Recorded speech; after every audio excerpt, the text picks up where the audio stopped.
Bonjour and hello everyone. Welcome to Queer French Farmhouse, the podcast about being queer as an expat living in France and renovating a house, or in my case, half a chateau. Hello you guys and welcome back to the podcast.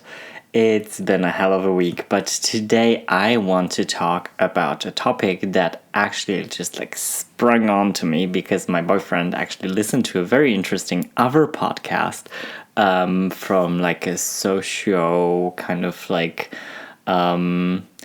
element. There are two writers from France who live in a rural area, and they actually were researching on the topic of alcoholism in rural areas. And that's what I want to talk about today, because we're here at the Queer French Farmhouse, and I do believe that there's a thing about alcoholism in a rural setting, and also alcoholism or a sense of drug abuse in the queer community. Which is don't get me wrong, it's I don't want to blame anyone. I'm also not a doctor. I can't give you advice on anything. If you are looking for help, then there are multiple websites and phone numbers respectively to wherever you are in the world. So you should check, and you can always get help and you can always find help. Try talking to someone that's close to you that you think you might want to open up if you have a problem and if you want to discuss it. So really don't be afraid. Most people will actually be welcoming and will be there to help you. I thought, we'll talk about that because we've had some incidents in the village. I mean, there's this thing, we have a bar in the village. Let me take you to the village in France where I live. So the village has about, let me think, 1, 2, 3, 4 streets, I think. Basically 4 streets that all meet at the church. Next to the church, basically 2 buildings over, is the bar. And the bar is open now from Monday to Friday, and usually for the mornings to get a coffee. There's also a shop attached, a little grocery shop or any amenity kind of shop. And there's a gas station, and and there's the bar, which is also which also serves as a restaurant in the evenings. So, but it's only open until 7:30, I think 7:30, something like that. So, and the owner of the bar is a woman, and she's really cool. She's a really she's a really cool, tough woman who, she has to be the way she has to be, It's So, and there's always the same people at that bar. So basically, I'm not a big goer to the bar. It's you don't find me often there because I don't know. I think I also have lots of social anxiety. So now I'm a bit better because I know more people also. But in the beginning, I was really scared of going there because I was scared of speaking French. I was scared of people accusing me or people being weird towards me because of all the situation, and suddenly I show up and then my boyfriend suddenly it's all of these things, it's just I felt very weird and very a lot of pressure on me, and I didn't know how people would react because I'm my boyfriend, I think, if you look at him, he looks he looks much more straight, I would say. He dresses more straight than me. Let's put it that way. I dress straight if I want to, but I also don't if I don't feel like it, It's I love to play with gender fluidity, so it's not I'm gonna go wear a dress, which is also fine, which would be absolutely no problem in the end, because it's my decision. If I feel pretty in a dress, then I might as well wear a dress, it's just clothes. That's what I think. But yeah, maybe I'll have a woman's top, or like a very, like, spaghetti kind of top that is just like, yeah, that already looks very feminine, or I wear like very feminine shorts or things like this, which is fine. It's like, I just love to wear these things because they're much more flowy, and yeah, I don't know. It's just what I am. So I was really reluctant, and I was really like, every time I went to the bar, I was like, okay, I need to like look the straightest without like kind of like, changing myself, because I also don't want to change. People see me on the streets, and yes, I've adopted to rural life basically, because like back in the city, I would dress up and everything. Like I would wear nice clothes, and I would really like take a lot of precautions on wearing nice clothes. But now I'm just like, oh, who cares? It's like, the cow's gonna see me. It's like, and I also like, since I do DIY like the whole day, or I renovate the house the whole day, it's like I can't wear nice clothes because it's just like impossible. I will ruin my nice clothes if I no. So, well, yeah, whatever. Now I took a huge detour again. It's like, I'm sorry. So heading back to the topic, it's, yeah, you always have the same people who drink there like every night, and they don't drink just a bit. They drink a lot. And those people have been drinking for such a long time that basically their threshold of alcohol is so high that basically if they drink a bottle by themselves, they won't really feel it. They still get in their car and they go. And that's a thing, and I don't think it's got to do with France in particular. I think it's a thing of the countryside anywhere in the world, because there is no public transport, first of all. I mean, I'm a city boy, It's like I've grown up in cities where there was always public transport, always either a tram or subway, So I was always like not understanding towards these, and I'm still not. It's like if I drink, I don't drive. It's like that's my golden rule, and I apply it everywhere. It's like then I need to find someone to drive me if I want to drink. But yeah, it's just crazy that these people can do this, and I also find that it's like, it's something very social, and it's a social structure here, and it's part of what people would call so-called tradition. So it's really hard to address it as well in the community. It's not easy to address those things, to be like, oh, maybe we should all kind of reduce our alcohol, because I see it in myself as well. It's like we are drinking quite a lot, like all of us, like everyone living here basically. In comparison to other people or to like city people, I think we drink more in rural areas.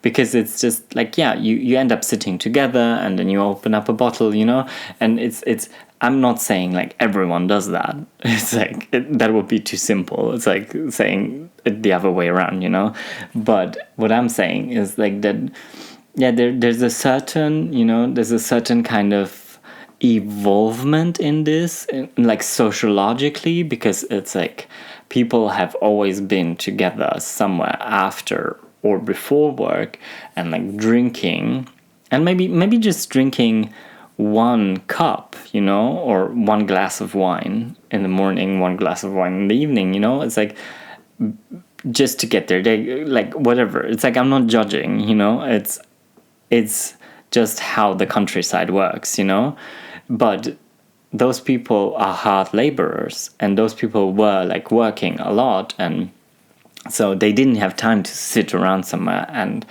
just like get drunk, basically. But nowadays, like I think like sometimes things have changed in somewhat way, because also the countryside has changed. There's like a lot less people, a lot less young people. A lot of people don't have perspective also, and there's a lot of people who like maybe do the odd thing, but they don't really have a job. So yeah, I think it's a matter of all these things combined, which yeah, just it's like all oil to the fire, you would say. I don't know if you say that in English, but yeah, it's kind of like you would say that in German. Let me take a quick sip of my coffee. and I'll be right back with you. So yeah, and we've had this like I've recently I've had two incidents, and one was like I think the famous, I don't know how many times I cited it already in this podcast, but it's the moule frites, so the mussels and fries night. And that was quite shocking also to myself, like how much I drank myself, because we were just like drinking, we were having a good time, which is fine. I mean, it's like, but the next day was really, really bad. I mean, I got up like I think at 2 in the afternoon. That's the first time I like got up. It felt like I felt horrible the whole day. I mean, my boyfriend and me were completely knocked out, and I don't think like there. I think people were still having fun and everybody's laughing and there was no drama involved. But then there was another incident at our cinema night with someone who drank too much and was, getting out of hand basically, which was, I mean, yes, people would say it's embarrassing, but it happens, it's fine. I think the factors for it is something totally different than actually, like, I think the thing that makes you drink so much is actually much deeper rooted, and that's why I think it's also such an interesting connection, I find, like, to the queer community, because I find I've had a lot to drink every time that I wasn't feeling well, because it's kind of like, it's regarded as a cure, or kind of like we drink to forget, and not everybody does that, but I do think that a lot of people do it, and I do think that a lot of people with a lot of problems have, besides their problems, they usually have some kind of addiction, because that just like kind of compensates for the other problem, you know what I mean? So I find this like highly interesting, and I mean, like, not in a bad way, not being like I said, judgmental about it, but I find it really, really interesting how all of these things correlate, and how it happens in the queer community, and how I've seen it also with the queer community, and I've experienced it. Like, best example is my time in Poland.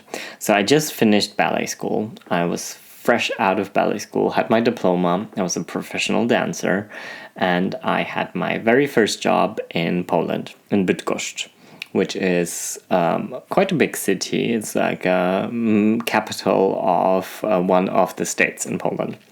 So the opera where I worked was 40 dancers, and operas in Poland also work differently. I mean, the opera house just has music theater, so opera, and the ballet inside, and the drama department is like in its own theater.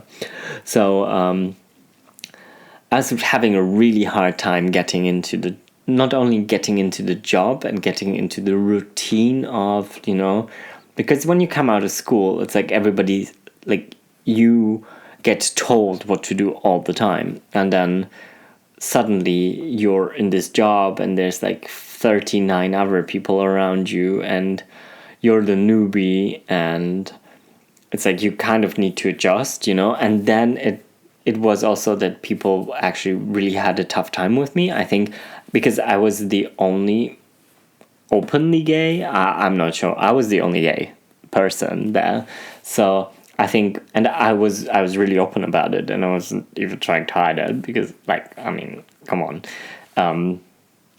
I've been a ballerina, It's like I've been in school and I wanted to learn Gauss variations, and I just loved it, and why should I not be doing that? It's just part of me. So I was having a really tough time there, and it took me about like 3 months, I think, until people started talking to me. I had one friend who was French, and she was a bit like, she was different because she was also like, then I'm Polish, but for them I wasn't Polish because I was raised in Germany, and I've had like all this kind of like background in Germany, and for them I wasn't Polish enough, so they never considered me Polish. I mean, nobody in Poland considered me Polish.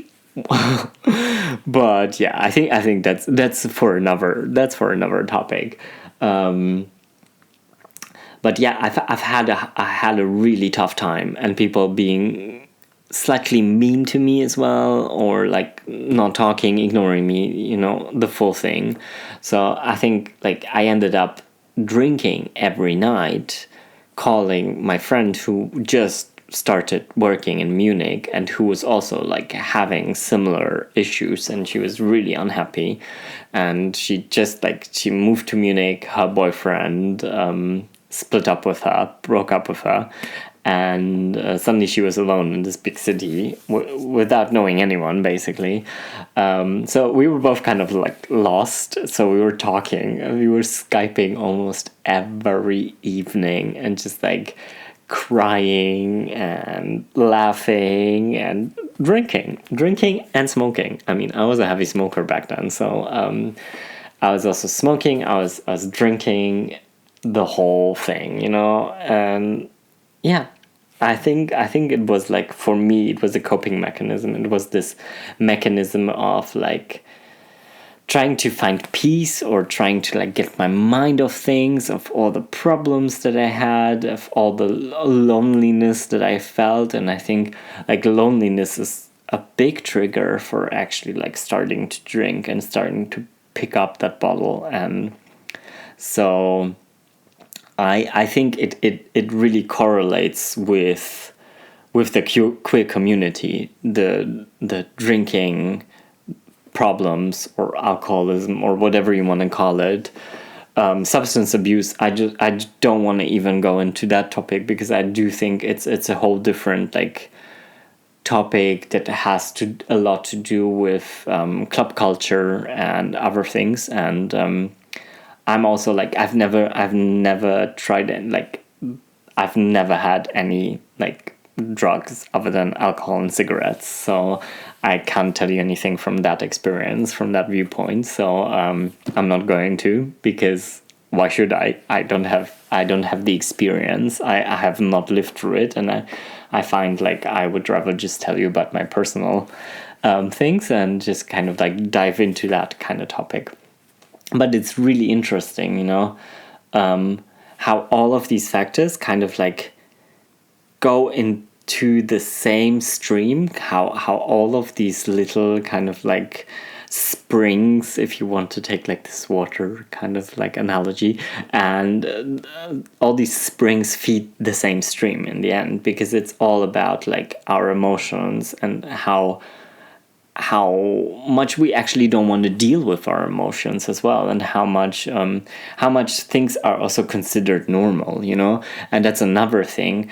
It is considered absolutely normal around here, like to drink and to it's and I think people would be really offended, and it's part of their lives. It's so deeply ingrained in their lives that it's really hard to like take it away, or like to talk about it, because it's so normal that it's become part of life. And I think only a new generation can break that cycle. So like, I think it was 2 days ago or 3 days ago where we sat down and we actually like started talking about this. And I also said, like, I think we really need to cut down our drinking, because it's like, it's also not doing you good, It's like you don't sleep so well, you are much more tired from it.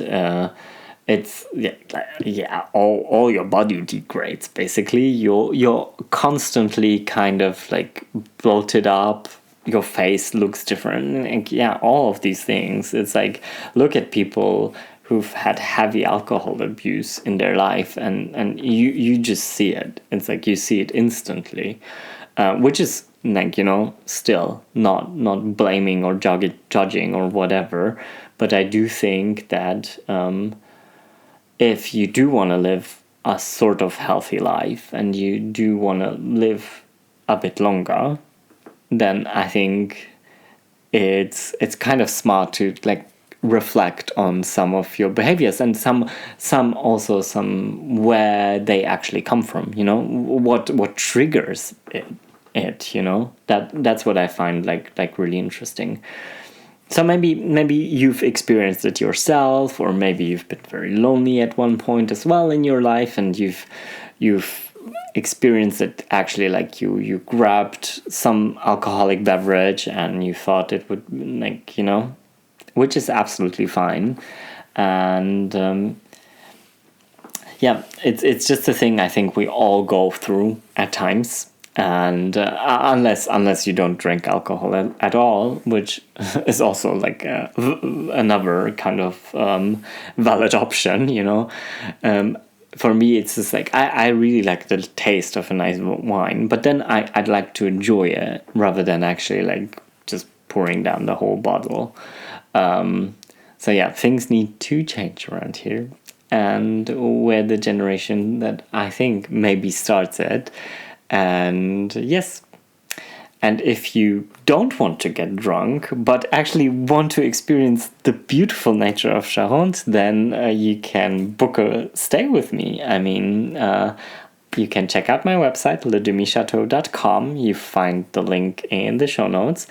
And right now I'm also doing a mini series on YouTube, which is called Château Summer Vacation, which airs every Sunday at 12 Central European Time.